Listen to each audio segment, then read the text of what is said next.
Haleluya. Shalom, salam sejahtera bagi kita sekalian. Senang bisa bertemu dengan Bapak Ibu Saudara. Saya percaya bahwa Bapak Ibu dan Saudara sekalian ada dalam perlindungan dan pemeliharaan Tuhan yang sempurna. Karena kita tahu bersama bahwa Bapa yang menyelamatkan hidup kita adalah Allah yang setia.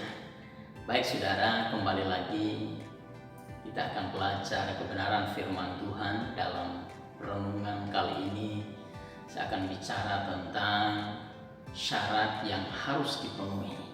Nah saudara, kalau kita lihat dalam Alkitab ya, dalam kitab Yohanes pasalnya yang ke-15 ayatnya yang ke-7, di situ dikatakan bahwa jikalau kamu tinggal di dalam Aku dan firman-Ku di dalam kamu, mintalah apa saja yang kamu kehendaki dan kamu akan menerimanya. Ya, ayat ini seringkali menjadi ayat favorit bagi setiap orang Kristen, ya, di mana ayat tersebut digunakan untuk komplain sama Tuhan, ya, agar supaya Tuhan menjawab doa, menjawab setiap permohonan, mengabulkan setiap apapun yang mereka rindukan, atau bahkan mencukupi segala kebutuhan-kebutuhan mereka. Sudah dikasih oleh Tuhan, ya.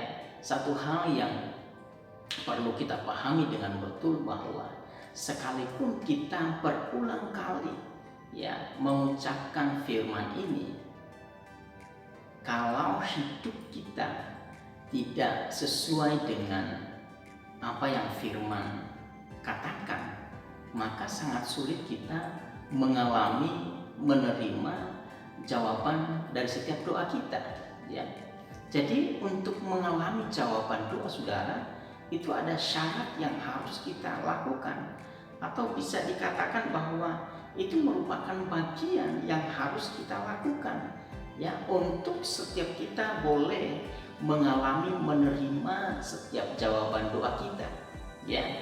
Jadi berbeda dengan keselamatan saudara. Kalau keselamatan memang Allah sendiri menganugerahkan itu kepada semua orang, ya, yang percaya kepada Dia. Oleh sebab itu, barang siapa yang percaya kepada Yesus, otomatis mereka mengalami dan hidup di dalam keselamatan itu. Dan pemberian ini adalah secara cuma-cuma saudara. Nah, berbeda dengan ketika kita berdoa, kita merindukan Tuhan menjawab setiap doa kita, pergumulan kita, itu ada syarat yang harus kita penuhi di dalam hidup kita, ya. Nah saudara, dikatakan firman Tuhan begitu jelas sekali bahwa untuk kita mengalami setiap jawaban doa kita, kita harus tinggal di dalam Dia, ya. Jikalau kamu tinggal di dalam Aku, ya, ini bicara tentang hubungan kita, ya, dengan Tuhan, bicara tentang bagaimana kita betul-betul terhisap, ya, melekat, manunggal dengan Tuhan.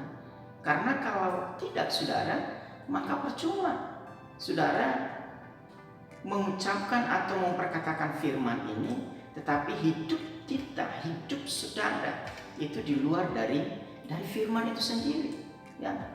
Nah, Alkitab memberikan gambaran yang begitu jelas di mana ranting itu harus melekat kepada pokoknya, ya.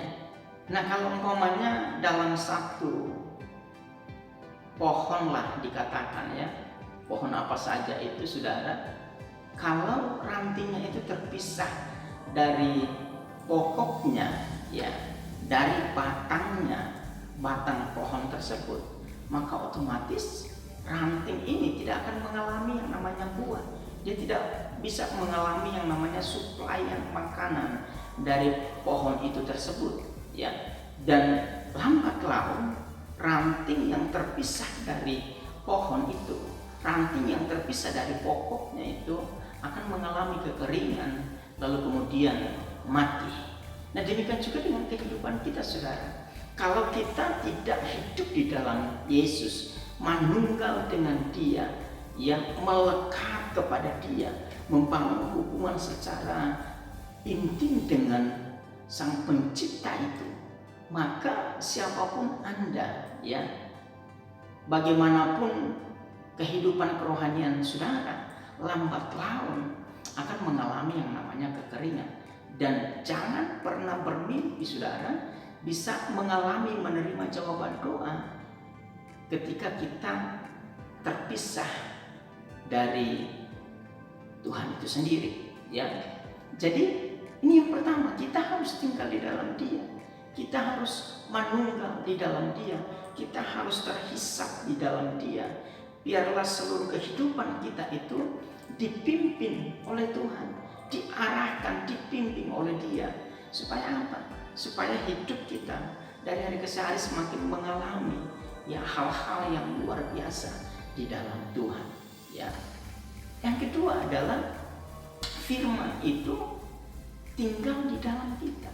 Nah, bicara firman, Alkitab katakan bahwa pada mulanya adalah firman bersama-sama dengan Allah, dan firman itu adalah Allah itu sendiri, ya.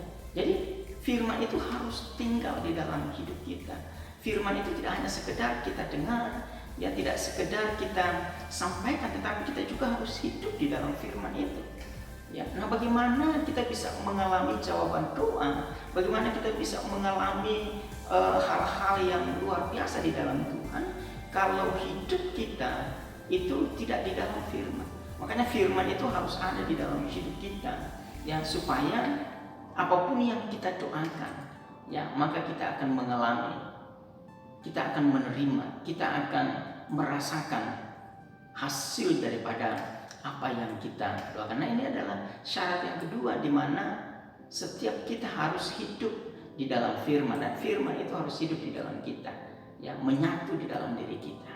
Sehingga Alkitab katakan kalimat selanjutnya bahwa apapun yang kamu minta, apapun yang kamu doakan, ya, percayalah Dia Tuhan yang akan mengerjakan segalanya. Oleh sebab itu Alkitab katakan bahwa Dia dapat mengerjakan segala sesuatu di luar daripada kekuatan kita, di luar daripada kemampuan kita.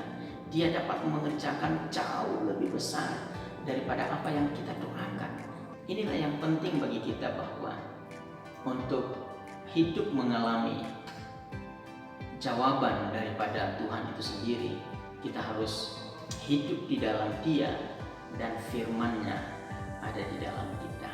Maka kita akan merasakan, menikmati, mengalami setiap jawaban daripada doa-doa kita. Nah, selama syarat itu tidak kita lakukan, maka saudara tidak akan pernah bisa mengalami jawaban dari setiap doa-doa yang kita sampaikan di hadapan Tuhan. Kiranya ini boleh menjadi berkat bagi kita semua, sehingga kita tidak hanya menuntut Tuhan, kita tidak hanya komplain sama Tuhan, tapi kita juga memperhatikan bagian yang harus kita kerjakan di dalam Dia, sehingga doa kita bisa terkabulkan, doa kita bisa dijawab oleh Tuhan, dan kita hidup di dalam berkat-berkat yang Allah telah sediakan, Allah telah janjikan bagi setiap orang yang hidup di dalam Tuhan, dan firman-Nya ada di dalam setiap orang yang percaya dan mengasihi Dia. Puji Tuhan, kiranya setiap kita boleh diberkati oleh Tuhan.